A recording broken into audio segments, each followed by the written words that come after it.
Ndugu zangu, haya ni majivu. Majivu haya tumeyatoa kwenye jiko la kuni.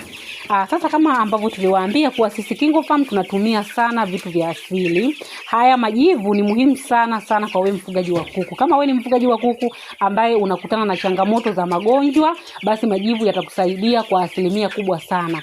Kazi ya majivu, kwanza huwa tunaweka bandani kwa ajili ya kuzuia harufu, yani kinyesi kile kisiwe na harufu kali kama hivi ambavyo unaona, au kama kuku wako wana changamoto ya miharo. Kabla ya kuwatibia, tunasafisha banda, tunamwaga jivu ili kuua bakteria na virusi. Kwa sababu kazi nyingine ya jivu ni kuua bakteria na virusi.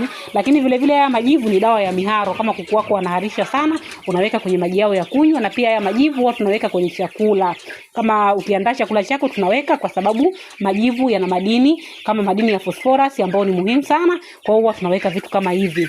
Sasa tu niwakumbushe wafugaji ambao mna changamoto mbalimbali za ufugaji, unaweza ukajiunga na kundi letu ada 8,000, lakini pia unaweza ukapata vitabu vya ufugaji. Kama kuku wako hawatagi jamani, kama kuku wako pia wamedumaa, wanashindwa kunenepa, KingoFarm tutakuuzia vitabu ambavyo vitaenda kumaliza changamoto hizo. Kama pia unataka kutumia sana tiba za asili, tuna kitabu cha tiba za asili. Kila kitabu ni shilingi 10,000. Kama una changamoto yoyote ya kiufugaji, ukitutafuta KingoFarm, kama uko tayari kulipia, tutakuhudumia vizuri kabisa na utapata matokeo mazuri kwa kutumia vitu vya asili, mimea na vitu mbalimbali ambavyo vinapatikana kwa gharama nafuu, au utavipata bila kutumia gharama yoyote. Kama haya majivu ni bure kabisa, lakini yanakusaidia kwenye mambo mengi sana. Yanakusaidia wewe kupunguza gharama nyingi sana za ufugaji. Kama unafuga vifaranga wa kienyeji lakini wanakufa, tutafute KingoFarm. Uwe tayari tu kulipia. Nitakuelekeza mwanzo mwisho jinsi ambavyo unaweza hata ukaanza na tetea 5 na ukafikisha kuku 200.